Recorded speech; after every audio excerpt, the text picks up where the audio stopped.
446 میں آ کر شیعوں کی حکومت کو ختم کیا طغرل بیگ سلجوقی نے۔ سلجوق مسلمان ہوئے تھے محمود غزنوی کے دور میں، سلجوق ان کے بڑے کا نام تھا۔ تو ایک دفعہ محمود غزنوی نے سلجوق سے پوچھا اگر مجھے تیری مدد کی ضرورت ہو تو کتنے آدمی پیش کر سکتے؟ تو اس نے ایک تیر دیا، کہا یہ ایک تیر ہے میرا، کسی کو یہ تیر بھیج کر میرے علاقے میں بھیج دو تو چند گھنٹوں میں 1,00,000 تلواریں تیرا پہرا دینے کے لیے تیار ہیں۔ میرے پاس اتنی طاقت ہے۔ تو یہ سلجوق کی نسل میں تھا طغرل بیگ۔ اللہ تعالیٰ نے جب عرب زوال کا شکار ہو گئے، ضعف کا شکار ہو گئے، جیسے بڑھاپے کا کوئی علاج نہیں، جب قوموں پہ زوال آتا ہے تو اس کا بھی کوئی علاج نہیں، پھر اور قوم کو جگہ ملتی ہے۔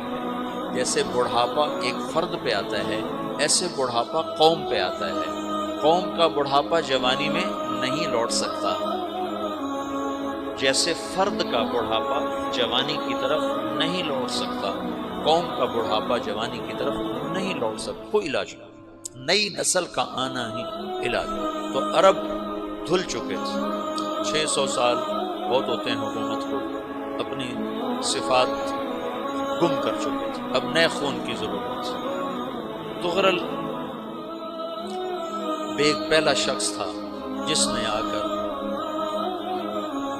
اہل سنت والجماعت کو استحکام بخشا، شیعوں کی حکومت کو ختم کیا، بغداد سے، شام سے، سارے علاقوں سے۔ صلاح الدین ایوبی نے اسماعیلی شیعہ کی حکومت کو ختم کیا، مصر۔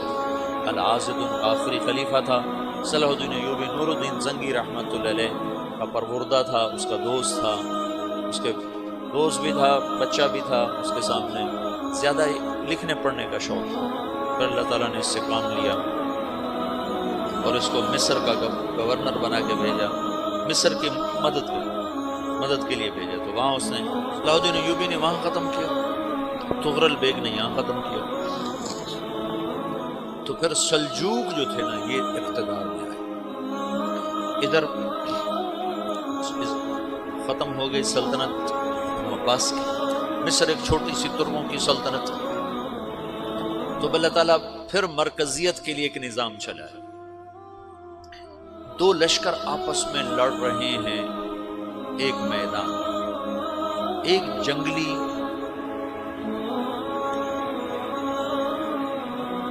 بدوؤں کا قافلہ، جنگل کے لوگ اپنے قبیلے کو لے کر، ایک جنگلی قبیلہ اپنے سردار کے ساتھ نقل مکانی کر رہا ہے ایک جگہ سے دوسری جگہ۔ اللہ کا نظام کہ یہ لوگ چلتے چلتے چلتے اس وادی میں پہنچ گئے جہاں جنگ ہو رہی ہے، دو لشکر آپس میں لڑ رہے ہیں۔ جب یہ وہاں پہنچتے ہیں تو ایک لشکر کے قدم اکھڑ رہے ہیں اور دوسرا غالب آ رہا ہے۔ ان کو نہیں پتا شکست کھانے والے کون ہیں اور فتح پانے والے کون، ان کو نہیں پتا۔ اس جنگلی قبیلے کے سردار کا نام بھی طغرل ہے، طغرل۔ تو یہ سردار کہتا ہے جو شکست کھا رہے ہیں ان کی مدد کرو، کچھ پتہ نہیں کون، کہتا جو شکست کھا رہے ہیں ان کی مدد کرو۔ تو 400 وحشی جنگلیوں نے فاتح لشکر کے پیچھے حملہ کر دیا۔ تو یہ کافی ہوتا تھا، 400 دوڑ جب تلواریں پڑیں تو چند لمحوں میں نقشہ بدل گیا، بھاگنے والے جم گئے اور جمنے والے بھاگ پڑے۔ جب جنگ ختم ہوئی تو شکست خوردہ لشکر کے بادشاہ نے ان کو بلایا، اسے پوچھتا ہے مجھے جانتے ہو میں کون ہوں؟ کہا نہیں۔ کہا تو تم نے میری مدد کیوں کی؟ کہا انسانی ہمدردی کی وجہ سے، تمہیں شکست ہو رہی تھی اس لیے تمہاری مدد کی۔ اور اس نے اپنا تعارف کرایا، میں ہوں سلیمان سلجوقی، ترکی کا بادشاہ۔ مسلمانوں کا لشکر تھا اور تاتاریوں سے شکست کھا رہا تھا، تاتاری فتح پا رہے تھے، مسلمان شکست کھا رہے تھے۔ وہ اللہ کی غیبی مدد بن کر تو وہ اس سے کہتا ہے میرے ساتھ رہنا پسند کرو، تم نے میرے اوپر احسان کیا ہے، میں اس کا بدلہ دینا چاہتا ہوں، میرے ساتھ رہنا پسند کرو؟ کہنے کا کر لوں گا۔ تو اس نے اس کو لے کر ترکی آیا، اور استنبول اس وقت روم کی حکومت میں تھا، اسے فتح کیا اس تغرل کے آگے چوتھے پانچویں پڑپوتے محمد فاتح نے۔ تو یہ استنبول ہے، یہ ترکی ہے، بیچ میں ایک چھوٹا سمندر ہے، یہاں ایک جاگیر ہے۔ تو سلطان سلیمان کہتا ہے یہ جاگیر تجھے وقف ہے، ادھر سے رومی مجھے تنگ کرتے ہیں حملے کر کر کے، تو میرا دفاع کرتے رہنا، یہ جاگیر تیری۔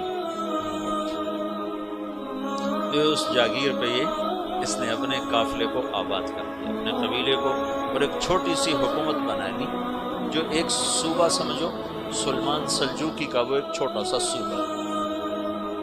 وہاں جب یہ رہ پڑا تو پھر یہ ایک شیخ کے بیعت ہوتا ہے،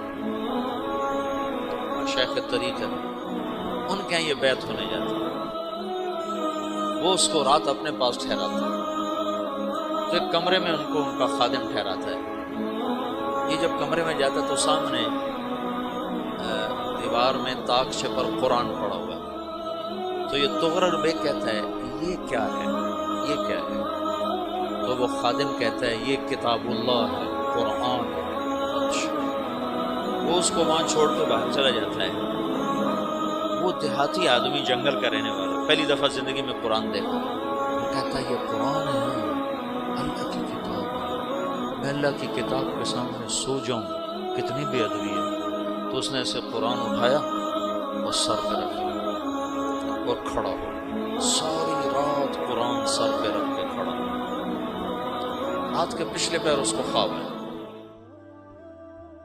کھڑے کھڑے اس نے دیکھا کہ اس کی پشت سے ایک چاند نکلا اور شیخ کی بیٹی کے سینے میں جا کے اتر گیا۔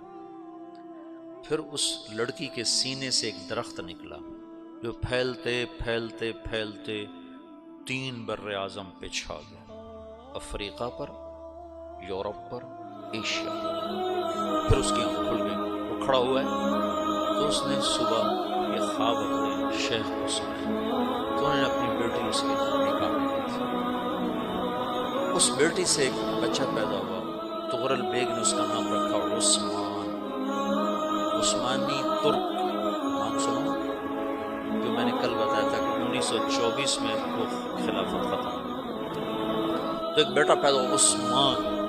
عثمان نے پھر ایک نئی اسلامی حکومت کی بنیاد رکھی جو 1924 تک چلتی رہی، کوئی 800 سال یہ حکومت چلی۔ تو حکومت کا شرازہ بکھرا، لیکن پھر جڑ جاتا تھا، پر وہ کرنے اول والا جوڑ کبھی نہ پیدا ہوا، ٹکڑے بن گئے۔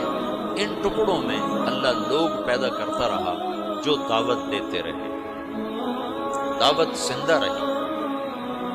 جو تربیت کا نظام تصوف کے ساتھ تھا، اب وہ تبلیغ کے ساتھ تھا۔